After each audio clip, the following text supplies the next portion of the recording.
안녕하세요. 동해쌤입니다. 굉장히 오랜만에 유튜브 라이브 방송을 하게 됩니다. 오늘 방송은 특별한 날 방송인데요.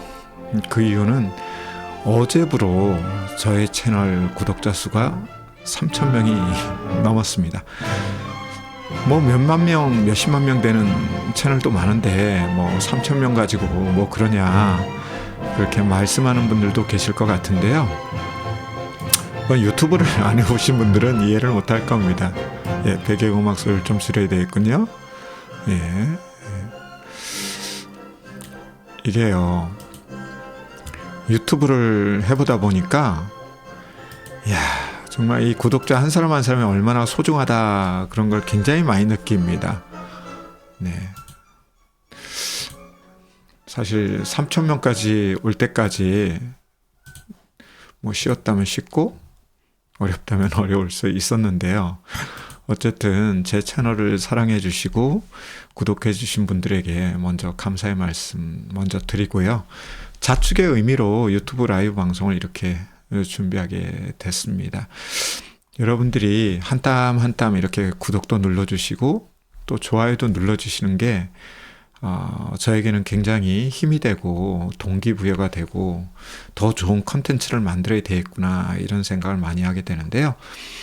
오늘도 뭐 일단 1시간 정도 유튜브 라이브를 제가 준비를 했는데 영상 보시는 동안 내용에 뭐 공감이 되신다거나 또 일정 부분 이해가 되신다거나 그러면 구독, 좋아요 눌러주시는 거 잊지 마시고요. 댓글도 남겨주시면 댓글도 소개해 드리도록 그렇게 하겠습니다. 뭐 저의 컨텐츠나 또 예전에 제가 라이브 방송했던 거 이렇게 주로 뭐 외도 피해자들이 많이 보시는 거로 알고 있습니다만 가끔 제가 또 모니터링한 바에 의하면 외도 피해자만 보는 게 아니라 외도 행위자도 보고 또 외도 피해자, 행위자 이렇게 부부들이 함께 본다고 제가 알고 있어요. 그래서 사실 제가 뭐 콘텐츠를 만들 때도 그렇고 이 라이브 방송 만들 때도 제 나름대로 이제 상담 철학을 여기다 담으려고 하는데요. 그건 뭐냐면 어느 한쪽에 경도되지 말자. 즉 외도 피해자 쪽으로 뭐 경도된다거나 또는 외도 행위자 쪽으로 경도된다거나 그건 좀 지양하고 중립적인 입장에서 여기서 중립적이라고 하는 건 이제 가치 중립적인 걸 말을 하는 거죠. 그리고 치료적 입장에서 컨텐츠도 만들고 라이브 방송도 만들어 보자. 이런 저의 나름대로의 철학을 갖고 있습니다. 그래서 오늘 이 라이브 방송도 여러분들이 외도 피해자만 보시지 마시고요. 뭐 외도 행위자도 함께 보시면서 외도 극복에 대한 꿈과 희망 그리고 기대나 동기부여 이런 걸 가지셨으면 좋겠습니다. 이제 본격적으로 오늘 라이브 방송을 시작하려고 하는데요. 아직 구독 안 하신 분 구독 꼭 눌러주시고 좋아요 눌러주시고 그러면 너무너무 감사하겠습니다. 사실 이제 외도라고 하는 것은 뭐 많은 외도 피해자들이 주장하기를 이거 뭐 겪어보지 않은 사람들은 이 고통 모를 것이다 이렇게 이제 말씀을 하시는데요. 맞습니다. 우리가 직접 경험을 하지 않고 뭐 간접 경험이나 또는 지식적으로 안다고 해서 그 고통을 뭐 알겠습니까?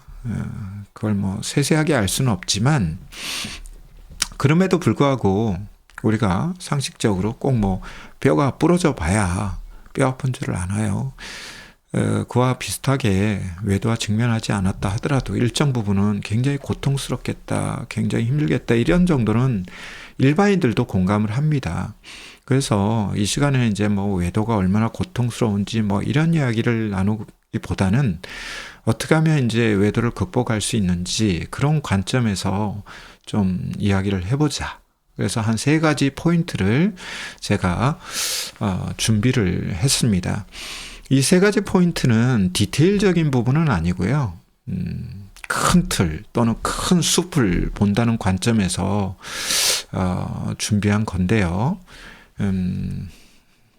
한 세 가지 관점을 제가 준비했다 그러죠. 첫째, 둘째, 셋째 들어가기에 앞서서 사실 부부 사이에 외도라고 하는 사건이 벌어졌다고 하는 것은 여러 가지 관점에서 살펴볼 수가 있습니다.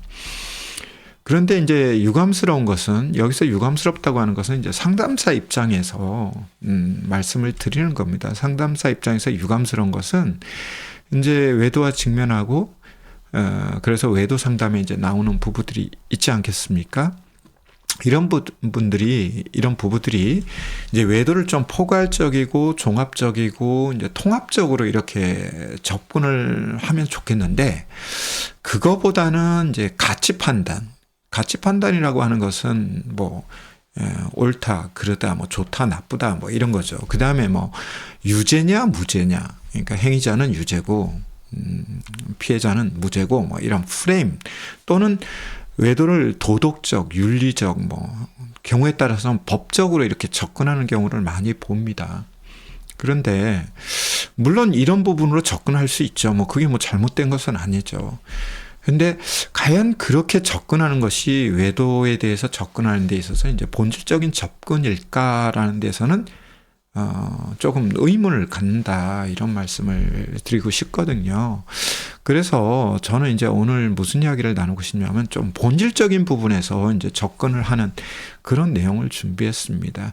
그래서 나중에도 제가 다시 한번 말씀드리겠지만, 이 외도가 벌어진 다음에, 외도가 발각되거나 직면한 다음에 그 외도의 내용이나 사실적인 부분에서 아주 디테일적으로 접근하시는 분들이 있는데, 이제 우리가 잘 아는 말로 디테일 속에 이제 악마가 있다 그랬잖아요. 그럼 이제 디테일을 파고들기 시작하면 이제 계속 무엇을 만나냐면 사실과 진실을 만나는 부분도 있지만 그 속에 있는 이제 악마를 만나게 돼요. 그래서 결국은 외도 피해자들이 이제 악마가 되는 경우도 많이 있거든요. 그러다 보니까 이 외도 문제를 해결하지 못하는 경우가 있어서, 저는 오늘 어떤 관점에서 이 방송을 준비했냐면, 외도와 직면을 하셨고 외도 문제를 해결하겠다는 적어도 의지 또는 동기부여, 그런 걸 가진 분들을 대상으로 이제 제가 오늘 방송을 한번 진행해 보려고 합니다. 그래서 이제 세 가지 관점에서 접근을 하려고 하는데요. 만약에 여러분들이 외도와 직면한 외도 피해자라든지 또는 외도 행위를 한 외도 행위자라면, 이 외도 사건 이후에 가장 먼저 여러분들이 염두에 될 게 뭐냐면 깨달음이라고 하는 겁니다. 깨달음. 부부 사이에 외도가 벌어졌다는 것은 여러 가지 의미가 있죠. 그 중에 이제 가장 큰 틀에서 봤을 때 의미는 뭐냐면, 이 외도는 부부에게 어떤 깨달음을 얻어야 한다는 그 경종이 울렸다는 겁니다. 그래서 여기에는 이제 무엇을 그러면 깨달아야 되느냐 했을 때, 예를 들면 뭐 부부의 삶이라든지 또는 부부의 어떤 신념이라든지 또는 부부의 가치관이라든지 또는 뭐 부부의 정체성이라든지 이런 부분에 대해서 이제 깨달아야 되거든요. 그런데 많은 그 부부들이 외도와 직면하고 나면 이런 이제 큰 틀보다는 언제 어디서 무엇을 어떻게 왜, 여기에 이제 몰입되면서 이제 큰 걸 놓쳐버리게 됩니다. 그러면 말 그대로 이제 속탐대실이 되는 거거든요. 작은 건 얻을지 모르지만 결과적으로는 큰 걸 잃기 때문에 결과적으로는 사실과 진실을 다 알고 난 다음에 남는 건 뭐냐면 허무함, 무기력, 좌절감 뭐 이런 것들이거든요. 그래서 좀 그런 부분이 되게 아쉽더라고요. 그래서 일단 이 깨달을 만한 관점에서 한번 이제 천천히 한번 풀어보면, 많은 남녀들이 일단 뭐 결혼을 해서 부부관계를 맺잖아요. 그러면 무엇 때문에 이제 결혼을 하느냐, 여기서부터 이제 이야기를 한번 풀어볼 수가 있는데, 많은 분들은 그러죠. 뭐, 내 뭐 여친이 뭐 이쁘고 뭐 상냥하고 뭐 또 뭐 배려심이 좋고 뭐 이해심이 좋고 뭐 또 남친에 대해서는 되게 뭐 잠재력이 있고 뭐 능력이 있고 뭐 열정이 있고 뭐 자신감이 있고 막 이런 이야기를 이제 하면서, 그리고 결과적으로는 서로가 사랑하니까 그리고 행복하자고 결혼을 한다, 이런 이야기를 하는데요. 맞아요. 그런 부분이 있습니다. 그런 부분이 있는데 그거보다 더 이제 거대 담론적으로 거시적으로 보면 무엇 때문에 남녀들은 짝을 찾고 거기서 결혼을 하냐면 자신의 열망을 채우고 싶어서 결혼을 합니다. 이 열망이라고 하는 것은 모든 사람들이 학습이 아니더라도 본능적으로 우리가 태어났을 때 모든 사람들이 일반적으로 가지는 그 소망을 말을 하거든요. 예를 들면 뭐 사랑을 받고 싶다든지 인정받고 싶다든지 존경받고 싶다든지 뭐 배려받고 싶다든지 또 힘들 때는 위로받고 격려받고 이런 거 또 행복하고 싶은 거 뭐 이런 것들이 다 열망이거든요. 자신의 그런 열망을 채우려고 여친, 남친을 사귀고 그 속에서 결혼을 선택하게 됩니다. 그런데 막상 결혼 생활을 해보면 어떤가요? 여러분들 꽃길만 있던가요? 여기 지금 제 방송 듣는 분들 중에는 결혼 뭐 10년 차도 계실 거고 뭐 1년 차도 있을 거고 뭐 30년 차도 있을 거고 뭐 그럴 겁니다. 여러분들 한번 결혼 생활 짧게 하셨든 길게 하셨든 한번 가만히 생각을 해보세요. 이건 외도권은 괄호치기를 잠시 해놓고 결혼을 결정하고 결혼 생활을 시작할 때 어떤 기대가 있었을 거예요. 어떤 계획이 있었을 거예요. 그 기대와 계획대로 정말 삶이 잘 진행이 되던가요? 모든 부분은 그대로 되지 않습니다. 돈이 많다고 해서 될 것 같지만 사실 돈이 많으면 또 거기에 따른 욕망이 또 커지거든요. 그래서 어쨌든 결혼 생활이라고 하는 게 꽃길만 걸어갈 수 있는 길이 아니에요. 근데 많은 이제 남녀들은 결혼만 하면 꽃길을 걸어가고 싶고 꽃길만 걸어갈 거라고 생각하는데 가시밭길이 나오고 자갈길이 나오고 푹푹 빠지는 그런 어떤 진흙길이 나오면 그때부터 어떻게 된다? 이 열망이 허물어지게 되는 겁니다. 아, 이게 아니었는데 내가 결혼해서 내 열망은 이거였는데 막상 살아보니까 그 열망이 허물어지는 거죠. 그러다 보면 이 열망이 뭐로 변해요? 욕망으로 변합니다. 욕망으로 변하다 보면 상대편한테 그 욕망을 채우려고 온갖 거에서부터 이제 좋았던 게 반대로 해석되기 시작해요. 예를 들면 되게 나는 되게 인간관계가 좁은데 저 사람은 되게 넓고 또 사람만 만나면 자신감 있게 관계를 맺고 해서 저 사람 옆에 있으면 나도 덤으로 많은 사람을 얻을 수 있겠지? 이렇게 생각했는데 이 열망이 허물어지기 시작하면 어떻게 된다? 저 사람 저게 문제야. 오지랖 넓게 저렇게 인간관계 많은 게 문제야. 저러니 가정에 소홀하고 나에게 소홀하고 자녀에게 소홀하고 완전 반대로 해석이 되거든요. 그러면서 무엇이 생긴다? 거기에서 상처와 결핍이 생기는 겁니다.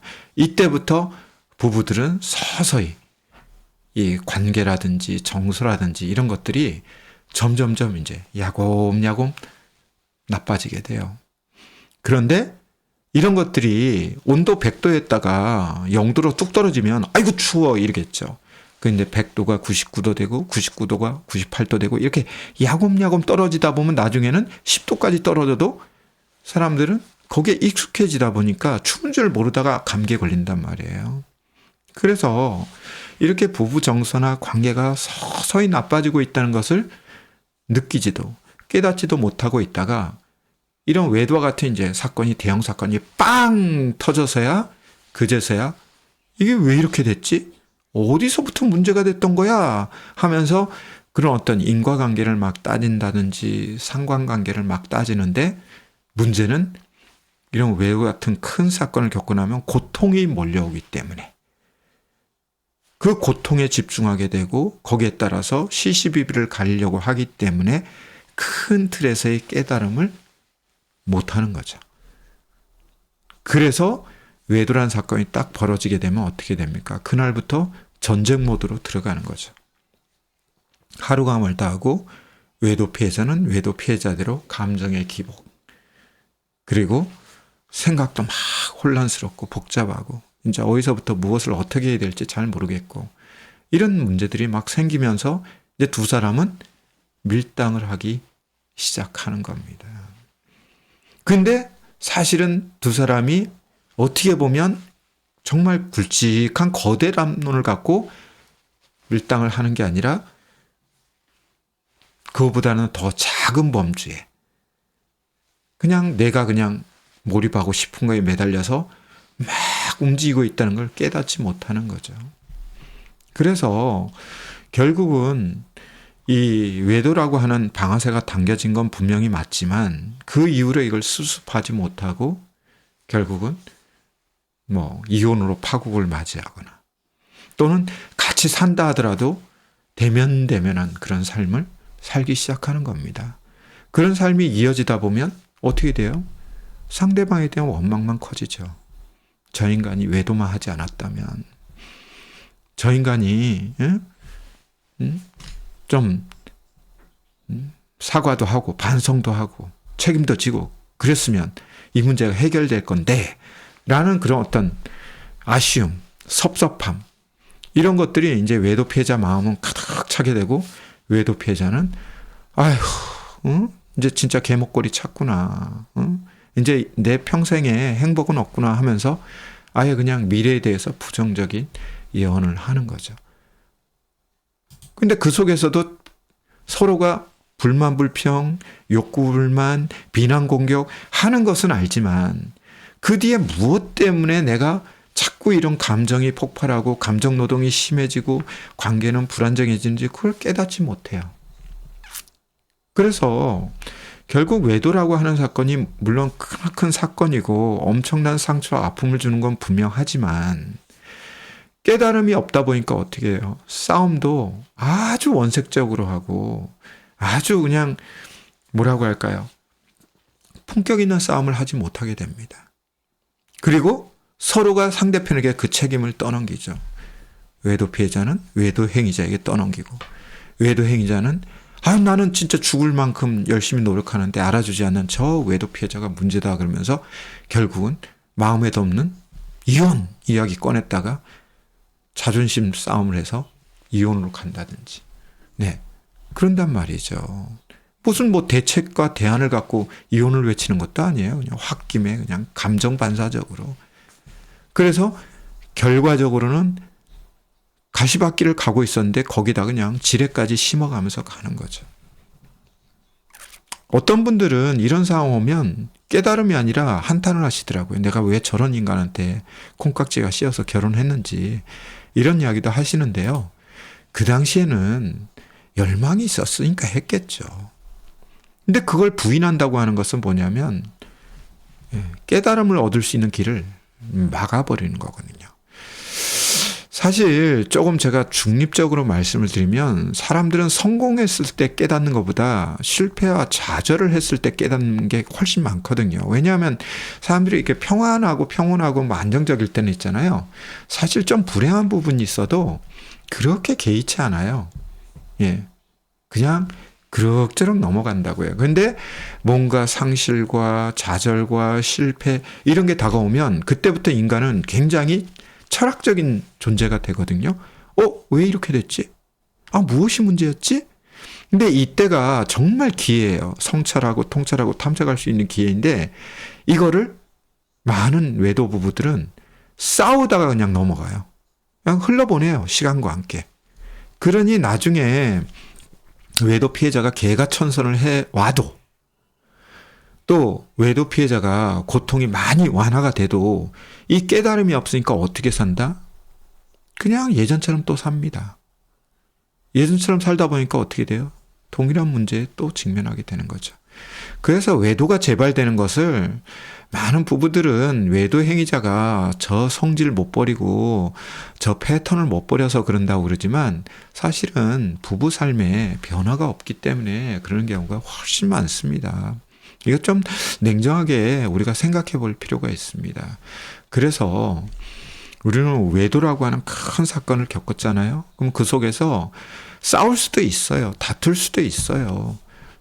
어떨 때는 감정 노동이 너무 심해서 정말 평소에 담지도 않았던 막 욕설을 하거나 상대방을 비하하거나 조롱하거나 비아냥거리거나 그럴 수 있습니다. 그런데 그 다음에 무엇을 우리는 얻어야 되냐면 깨달음이라고 하는 걸 얻어야 된다는 거죠.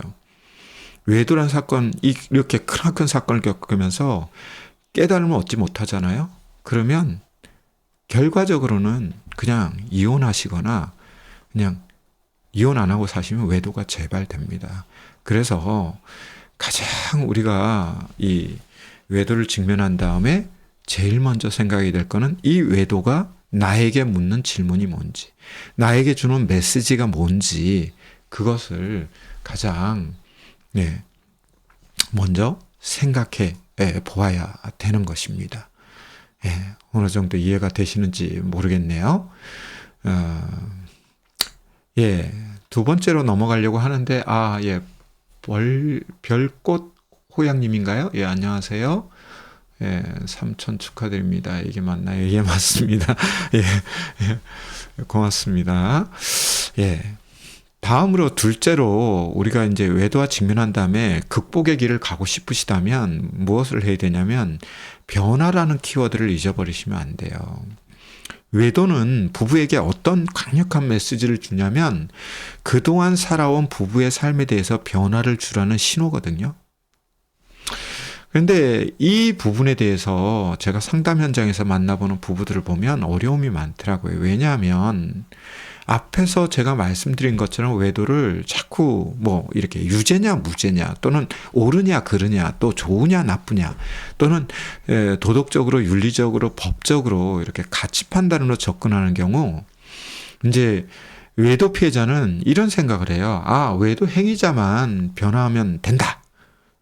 그 말은 뭐예요? 나는 외도 행위 안 했으니까 책임질 것도 없고 변화 안 해도 된다. 이런 이제 프레임에 딱 갇혀버리는 거죠.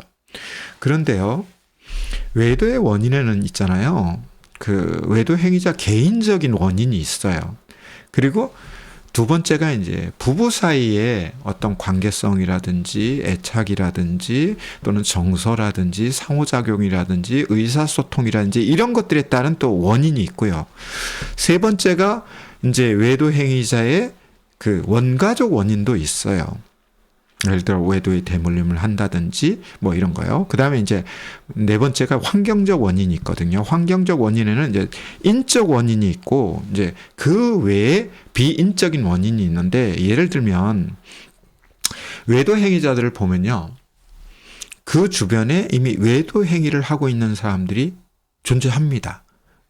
인류 역사에서 언제부터 외도의 역사가 시작된지는 저도 잘 모르겠습니다만 최근의 경향을 보면 그렇습니다. 그래서 이미 외도하고 있는 외도 행위자가 나의 배우자를 끌고 들어가는 경우도 있고, 내 배우자가 주변의 그런 어떤 외도하는 분위기에 그냥 자기도 모르게 그냥 휩쓸려 들어가는 경우도 있어요. 어떤 경우가 됐든지 간에 인적인 환경적 요인이 있는 거고요.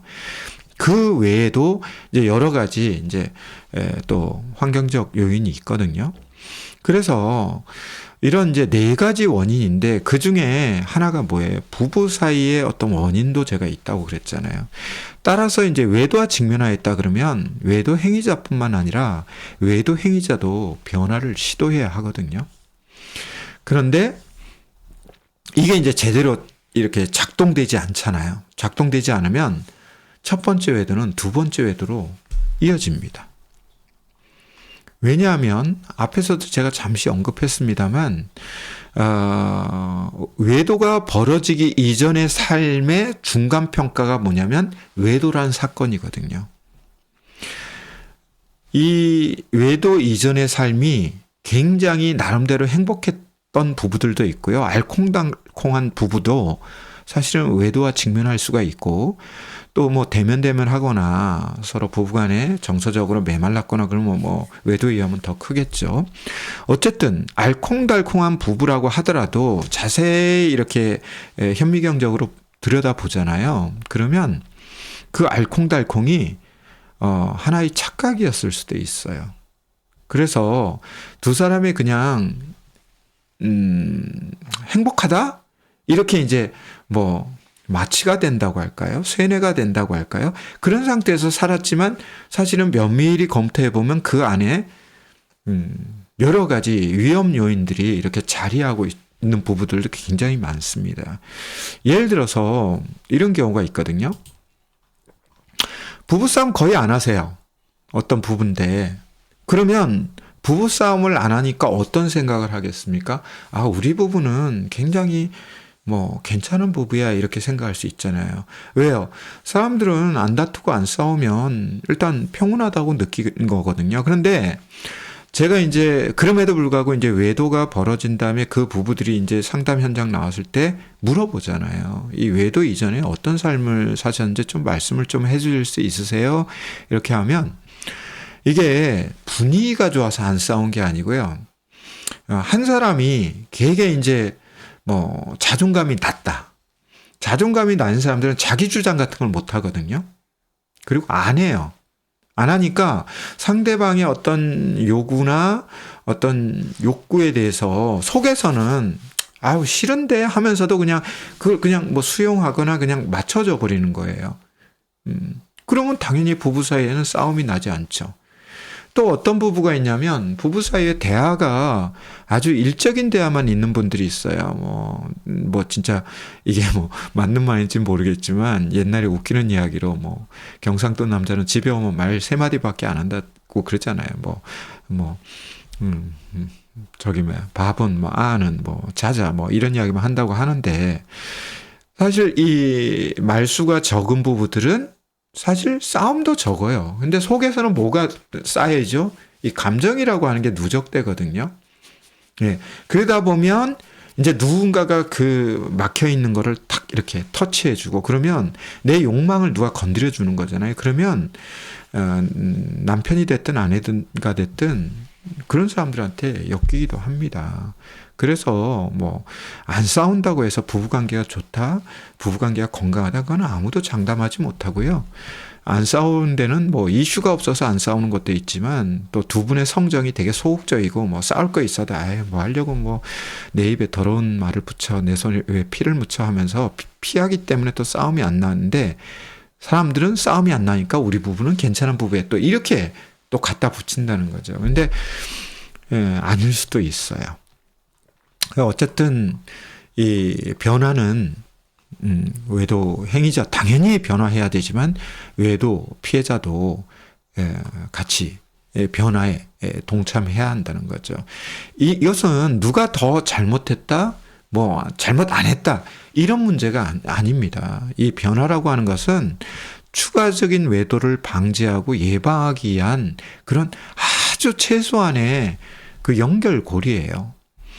사실 외도 행위에 대해서는 외도 행위자가 입이 10개라도 그게 고의적이었던 우발적이었던 사실 변명을 하시면 안 되고 전적으로 책임을 져야 될 사안이지만 외도 직면 후의 변화는요.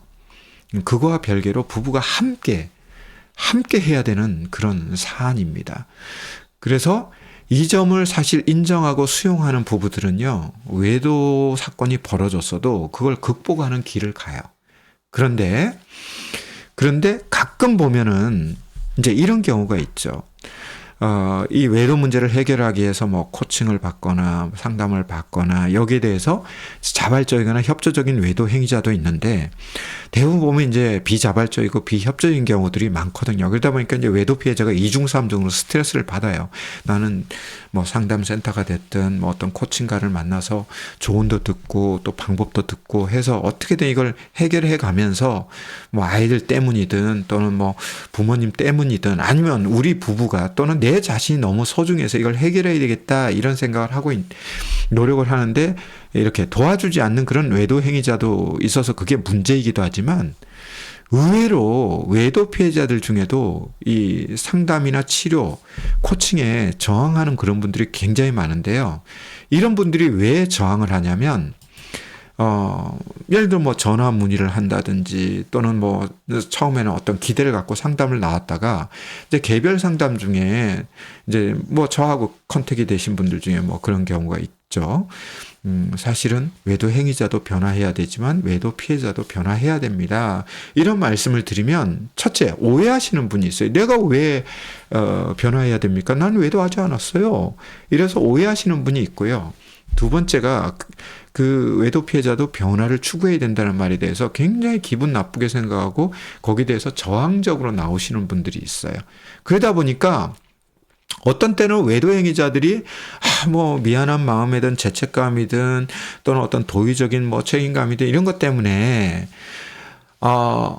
뇌도 피해자를 어떻게든 치료가 될 수 있도록, 그래서 심리적으로 회복되고 또 부부 사이의 관계가 또 회복되고 뭐 이런 걸 진짜 원해서 자발적이고 협조적으로 나오는 외도 행위자가 있음에도 불구하고 외도 피해자가 이 상담을 딱 끊어버리는 경우가 있습니다. 왜 그러냐면 내가 왜 변화해야 돼요? 난 그거 이해할 수 없어요. 저 사람만 변화하면 되잖아요. 근데 왜 선생님은 나도 변화하라 그래요? 하면서 저항감이 생겼는데 그 저항감을 상담 현장에 와서 말씀을 해주시면 제가 자세하게 설명을 해드리거나 아니면 그분의 입장을 수용하거나 하면서 뭔가 대안을 마련할 수 있을 건데 그 저항감을 어떻게 한다? 그냥 탁 잘라버린다.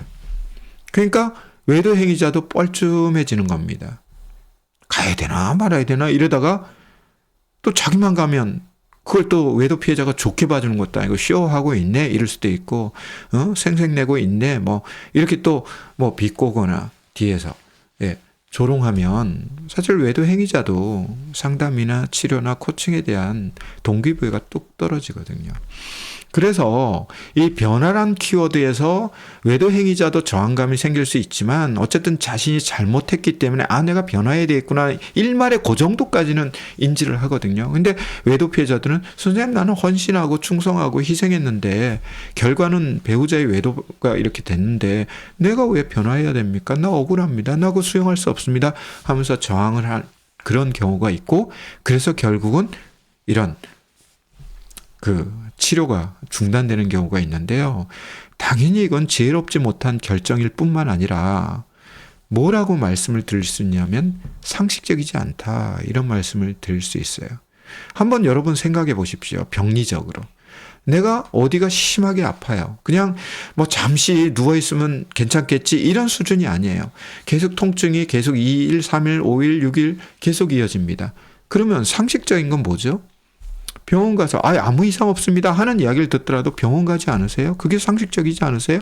오히려 자기가 의사 되고 약사 돼가지고 이건 그냥 누워있으면 돼 했다가 병 키우면 그건 비상식적인 거거든요. 비상식적이라고 하는 것은 뭐냐면요. 심리적으로 정상과 비정상을 나눌 때 비정상 범죄에 들어가는 거고 또 이상이냐 정상이냐를 따질 때 이상 범죄에 들어가는 겁니다. 우리가 막 헛소리하고 무슨 망상하는 사람만 이상한 게 아니거든요. 비상식적인 사람이 이상한 겁니다. 따라서 이 변화라는 말에서 저항감이 생겨서 치료를 해야 되는데 치료를 안 한다? 그러면 그 사람이 더 이상한 사람인지 몰라요. 그러면서 아파 죽겠다, 괴롭다, 힘들다 이렇게 이야기하는 것은 비논리적이죠. 왜요? 치료를 안 받아서 아픈 거고, 그죠? 치유가 안 돼서 고통스러운 건데 그거 거부하면서 나 아프다, 힘들다, 괴롭다 이야기한다면 모르겠어요. 논리적으로는 맞을지 모르지만 상식적으로는 안 맞지 않습니까? 그래서 외도 직면 후에는 변화가 필요한 것이 이제 부부의 과제가 되는 건데요. 여기는 외도 행위자뿐만 아니라 외도 피해자도 포함된다는 거 그걸 아셔야 되고요.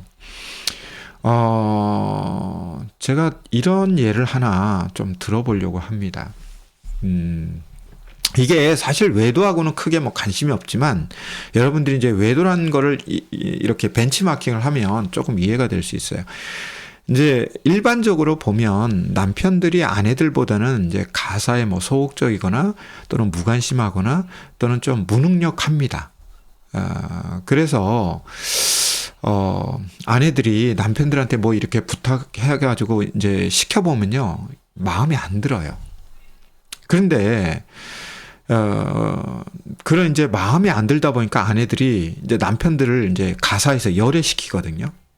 열애를 시키면 이제 남편들은 그렇게 이제 결혼 생활 10년, 20년, 30년 되잖아요. 나이 50대, 60대 돼가지고 이제 아내가 뭐 좀 해달라 그러면 안 해요.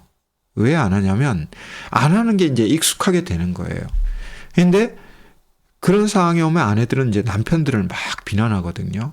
저 사람은 나의 힘든 거 뻔히 보면서도 해주지 않는다 그러는데 사실 그렇게 만든 게 아내일 수도 있습니다. 그러니까 한번 보세요. 저도 그런데요. 저는 뭐 결혼하기 전에도 제 자랑일 수는 모르겠지만, 뭐, 부엌에 들어가서 뭐 설거지하고 이런 거에 대해서 그렇게 뭐, 남자는 절대 하면 안 돼. 뭐 그런 생각이 있었던 사람은 아닙니다. 의외로 이제 저는 누나와 여동생 사이에 끼어 있는, 그 아들이다 보니까, 조금은 이제 여성적인 부분이 좀 그때 많았던 것 같고, 뭐 누나가 설거지하고 여동생이 설거지하고 하니까 뭐 그 옆에서 이렇게 하는 것도 재밌어서 뭐 그런 것들이 좀 익숙했어요. 그럼에도 불구하고요. 저도 결혼한 다음에 이제 아내가 가끔 뭐 설거지 좀 해달라 그래가지고 마음대로 이렇게 하잖아요. 그러면 아내가 설거지 한 다음에 물론 감시하고 통제하려고 오는 건 아닌데, 와서 설거지한 걸 딱 본 다음에 그래요. 양이 안 차는 거예요. 양이 안 차니까, 당신 설거지하기 싫었지.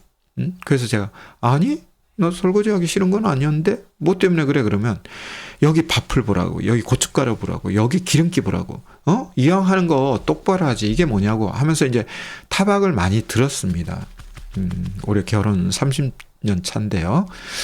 그런데, 그럴 때 이제, 남편은 그런 생각이 들거든요. 아씨, 열심히 해놓고 좋은 이야기도 못 듣네. 그러면 다음부터 안 하고 싶은 마음도 사실은 있습니다.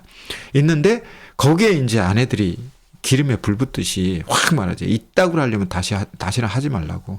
그러면 어떤 남편들은 속으로 오혹해져라죠. 아이고, 이제 안 할 곳이 생겼다. 이런 생각도 들지만, 또 어떤 남편들은 해놓고도 내가 물론 미비하게 한 부분이 있지만 좋은 소리 못 들으니까 이제 안 하게 돼요.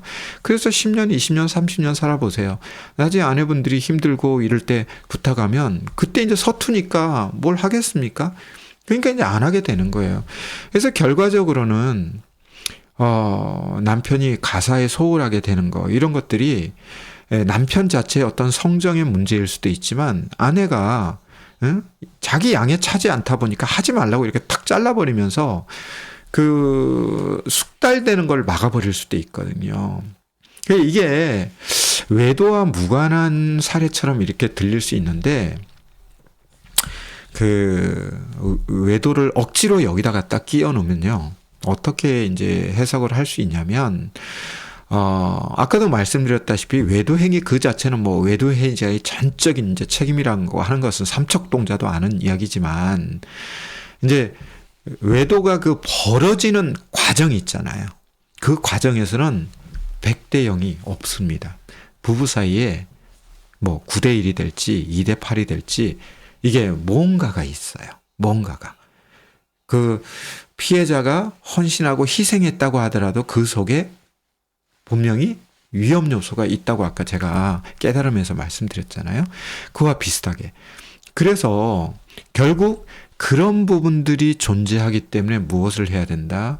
외도와 직면하고 나면 부부가 함께 변화를 시도해야 된다는 말씀을 제가 드리는 겁니다. 그냥 외도 피해자는 나는 외도 행위 안 했으니까 무조건 저 사람만 변화하면 되고 저 사람만 바뀌어야 된다. 그런 명분에 휩싸이잖아요. 그러면 그것 때문에 부부관계가 회복되지 않아요.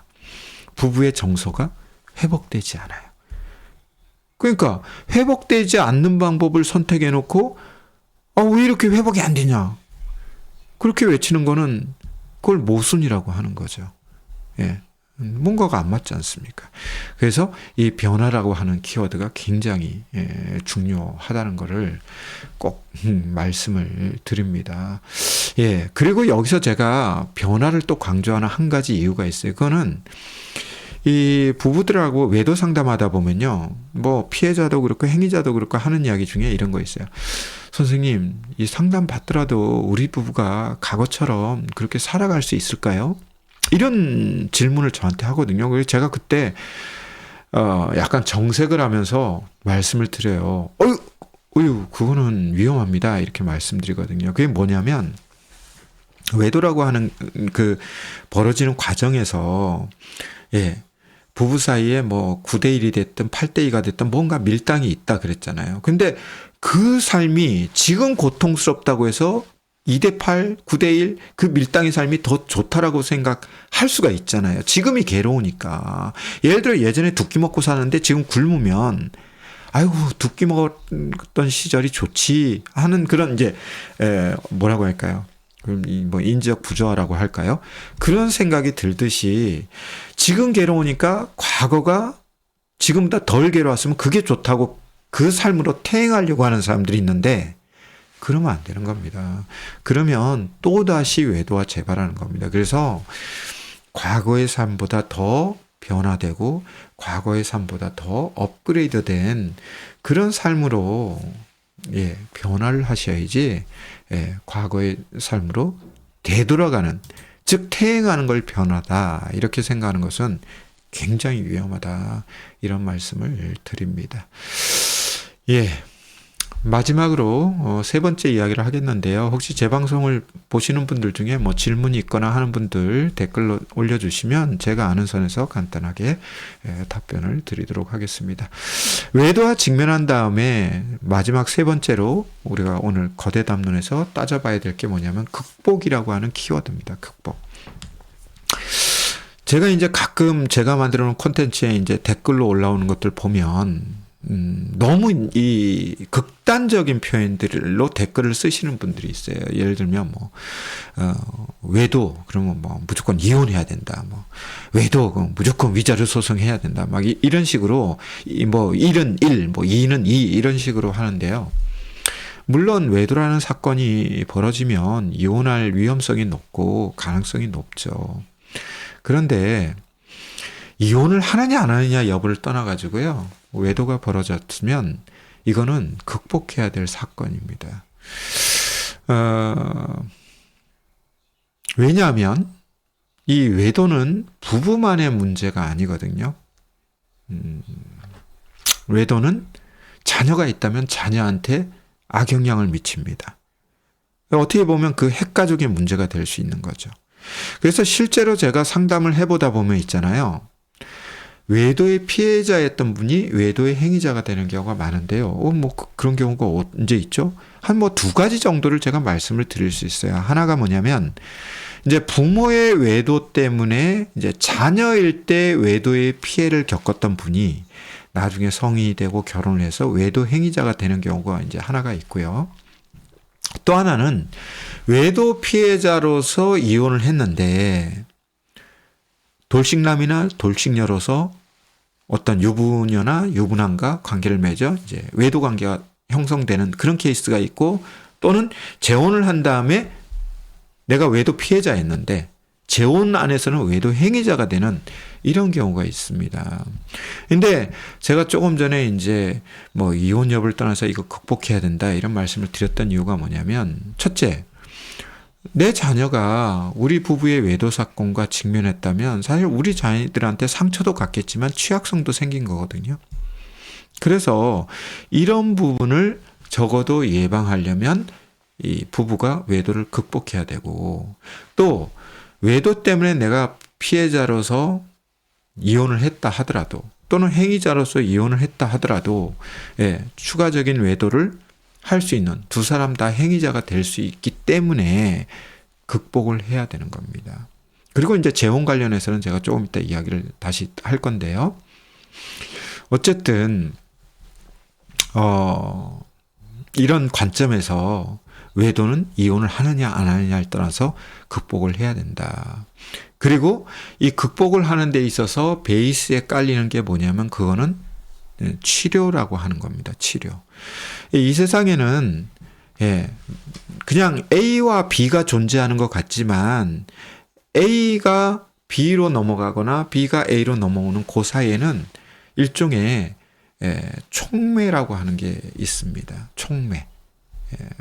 다음에도 제가 라이브 방송을 말씀드리겠지만 우리가 자존감 이런 것들도 사실은 저는 촉매제라고 보는 거예요. 근데 오늘 자존감 이야기하는 시간이 아니니까 제가 이제 촉매를 설명할 때 이렇게 하죠. 김치가 맛있으려면 배추도 좋아야 되지만 사실 소금을 적당히 뿌려서 간이 적당히 맞아야 되는 겁니다. 너무 짜도 김치가 맛이 없을 수 있고 너무 싱거워도 김치가 맛이 없을 수 있죠. 그러면 이 소금이라고 하는 게 뭐냐? 어떻게 보면 화학물질일 수도 있고 그게 조미료인지는 모르겠습니다만 간을 맞추는 물질이지만 촉매거든요. 그래서 촉매는 스르륵 사라지잖아요. 스르륵 사라지면서 그 역할을 하지 않습니까? 그래서 이 치료라고 하는 것은 뭐냐면 외도 극복에 있어서 외도로 인한 상처에서 외도의 극복으로 넘어가는 그 사이에 있는 촉매제인데요.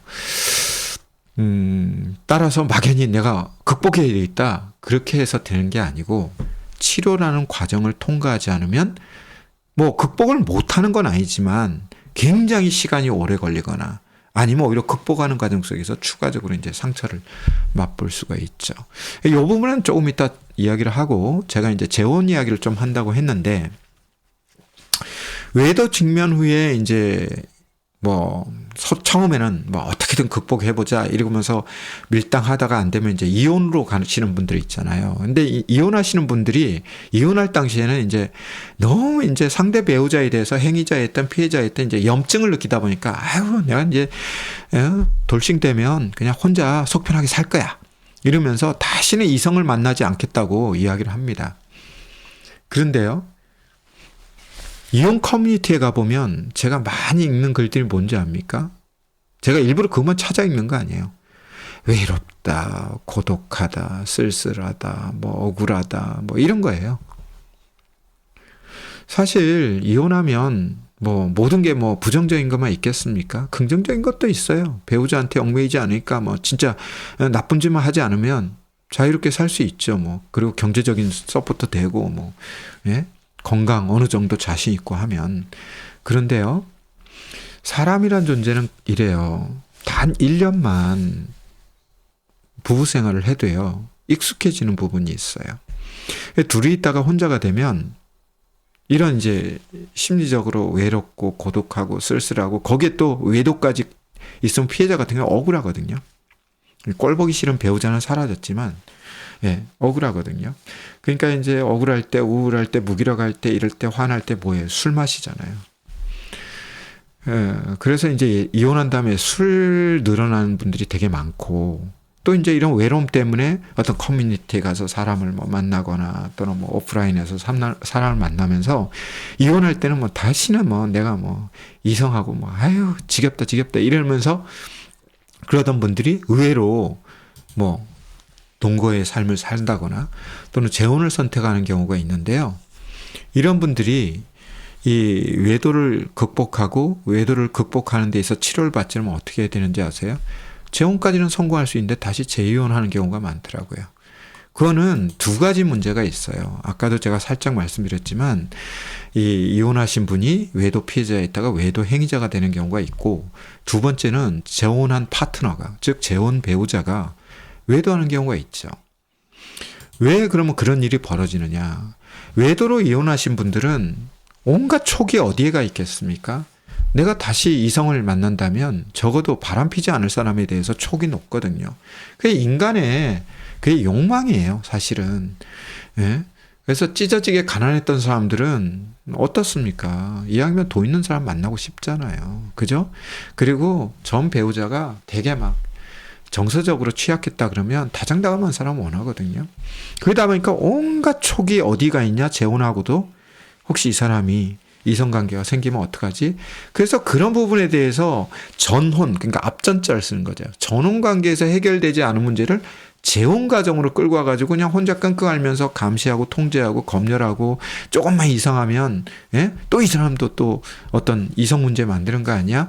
막 이러면서 불안해하기도 하고 막 의심도 하고 이러다 보니까 이 재혼과정의 부부의 정서가 좋아질 리가 없습니다. 그러니까 결국은 뭐 외도 사건이 벌어질 수도 있고 두 번째는 재이혼으로 가는 거죠. 그래서 이 외도를 극복해야 한다는 것은 이혼하느냐 안 하느냐 문제가 아니고요. 이혼을 하더라도 그 다음에 인생이 남아있고 그 속에서 재혼을 하실 수도 있고 또 경우에 따라서는 전 배우자랑 재결합을 할 수도 있는데 그때 반드시 외도 극복에 촉매로서 들어가는 게 뭐다? 그게 바로 치료라고 하는 겁니다. 이거는 치료는요. 배우자 위해서 하는 거 아니에요. 아, 내 배가 아픈데 예? 내 배 아프면 내가 치료받아야 되는 거고 내 배우자가 아프면 저 사람이 뭐 병원을 가든지 예? 병리적으로 볼 때 치료받는 거니 내가 대신 뭐 배 아픈데 뭐 나아지는 약을 먹어줘야 됩니까? 근데 많은 분들이 이걸 오해하시더라고요. 그래서 특히 외도 피해자들도 이걸 많이 오해하세요. 응? 본인이 고통스럽잖아요. 그러면 외도 행위자를 위해서 꼭 상담을 받아야 되는 것처럼 오해하시는데, 내가 고통스러우면 외도 행위자의 어떤 태도나 그 사람의 입장이나 이런 거 떠나서 나 혼자라도 치료를 받아야 되는 거고요. 또 어떤 분들은 그런 이야기예요. 내가 전업주부인데, 물론 배우자가 아직까지는 외도를 했어도 생활비라든지 이런 걸 주는데, 진짜 이거 상담료 내는 거 눈치 보이고 째째하고 치사해서 내 상담 안 받는다, 치료 안 받는다 이러시는데요. 제발 외도 피해자 여러분, 자존감 좀 가지세요. 자존감이라고 하는 건요, 누가 이렇게 올려주는 거 아니에요. 당신은 사랑받기 위해 태어난 사람 불러준다고 내 자존감이 올라가는 게 아닙니다. 자존감은요, 자기가 자기를 존중하는 건데, 당연히 외도 행위자의 외도 행위 때문에 내가 상처를 받았으면 정정당당하게 요구할 건 요구하는 겁니다. 그건 화를 내야 될 문제가 아니잖아요. 응? 나 너무 괴로운데 뭐 유튜브를 보거나 인터넷을 찾아보니 뭐 당신은 모르겠으나 나는 치료를 받아야 된다더라. 거기에 대해서 당신이 시간도 내고 노력도 하고 비용도 지불해라. 정정당당하게 요구하셔야 되는데, 어떤 분들은 요구도 못하는 데다가 또 요구를 해가지고 받아내더라도 치사하니 뭐 내가 비굴하게 됐다느니 뭐 이러면서 자존감 떨어지는 이야기를 많이 하시는데요. 그러지 마십시오.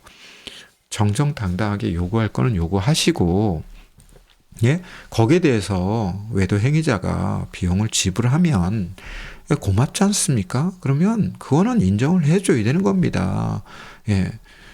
그래서 그런 과정들이 돼야 치료가 되는 것이고 외도가 극복되는 것이지, 뭐 계속 의미 없는 이야기, 계속 상처되는 이야기 계속 서로 해보십시오. 약은 약대로 먹으면서 독약 먹으면 약발이 들겠습니까? 독약발이 더 세겠습니까? 그래서 이 극복에 대한 이야기를 하다 보니까 이제 치료까지 넘어가게 됐는데요. 하여간 극복에 대한 열망 또는 그런 어떤 동기부여 있다 하더라도 치료가 뒷받침되지 않으면, 이런 촉매제가 들어가지 않으면 상처에서 회복에서 극복이라고 하는 화학적 반응은 일어나기가 좀 힘들다, 이런 말씀을 좀 드립니다. 그래서 오늘 이렇게 굵직하게 외도 직면 후에 깨달음이라고 하는 거, 변화라고 하는 거, 극복이라고 하는 거, 이런 걸 이제 말씀을 드렸는데요. 중요한 것은 이렇게 듣다 보면 뭐 선생님 말이 다 옳은 것 같기도 하고 참 좋은 말씀 많이 해주신다 이러면서 끄떡끄떡 하는데, 이해하는 것도 중요하지만 이걸 방법적으로 모르면 그때는 외도 행위자가 됐든 외도 피해자가 됐든 배워야 되는 겁니다. 그래서 이런 배움의 과정을 통해서 몰랐던 거, 그건 뭐 죄도 아니고 뭐 그게 뭐 수치스러운 일도 아니잖아요. 모르면 배우면 되는 거죠. 근데 모름에도 불구하고 안 배우고, 또 배웠어도 그걸 학습, 익히지 않으면, 즉 연습, 실습 이걸 하지 않으면 그건 지식으로만 남는 거기 때문에 의미가 없습니다. 그러다 보니까 한 번 외도가 두 번 외도가 되고, 두 번 외도가 세 번 외도가 되는데, 그런 상황이 됐을 때 많은 외도 피해자들은 그런 이야기 하잖아요. 인터넷에 떠도는 속설. 하는 사람과 안 하는 사람이 있고, 하는 사람 중에는 한 번만 하는 사람은 없더라. 그 속설에 그냥 자기가 매몰돼가지고, 저 사람 또 할 건데 하고 이런 예언까지 해버려요. 그러니까 그거는 물론 그런 사람이 있습니다. 반복적으로 하는 사람 제가 없다는 거 아니에요. 그런데 회복하고 극복하는 사람도 있습니다. 여러분들은 자꾸 성공 사례만 바라보는 것도 위험하지만 성공 사례를 안 바라보고 또 실패 사례만 바라봐요. 그러다 보니 삶이 불안정해질 수밖에 없잖아요. 그래서 오늘 제가 말씀드린 깨달음, 변화, 극복이란 키워드를 외도와 직면하셨다면 생각해 보시고, 이런 부분에 있어서 내가 뭐 좋은 말씀 참 좋은데 방법적으로 그리고 과정적으로 어떤 과정을 통과해야 되고 어떤 방법을 사용해야 되고 이걸 모르겠다 그러면 전문가의 도움을 그때 받으셔야 되는 거죠. 그렇지 않겠습니까? 그게 더 지혜롭고 합리적이지 않겠습니까? 그래서 그런 말씀을 쭉 드리면서 앞으로도 뭐 제가 정기적으로 할지 또는 부정기적으로 할지는 잘 모르겠습니다만, 그리고 이게 라이브 방송이라고 하는 게 문자 소통 외에는 거의 뭐 제가 일방적으로 떠드는 그런 입장이 되는데요. 물론 활성화가 되면 많은 분들이 찾아오시고 또 댓글 남겨주시면 거기에 따라서 제가 피드백하고 이러면서 소통이 되겠습니다만, 그래도 그냥 컨텐츠만 올리는 것보다 이렇게 라이브 방송을 좀 자주 하려고 합니다.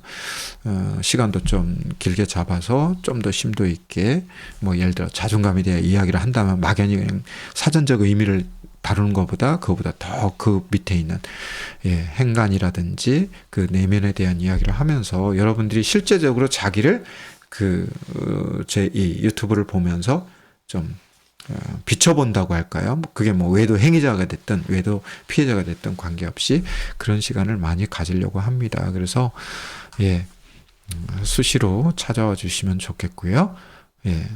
댓글이나 이런 것도 남겨주시면 저에게 큰 힘이 된다는 거 말씀드리면서 끝으로 아직 구독 안 하신 분 꼭 구독해 주시기 바라고, 또 좋아요도 한번 눌러주시면 저에게는 큰 힘이 됩니다.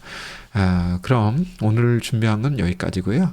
다음 시간에 다시 만나도록 하겠습니다. 시청해 주셔서 고맙습니다. 저는 동행쌤이었습니다. 고맙습니다.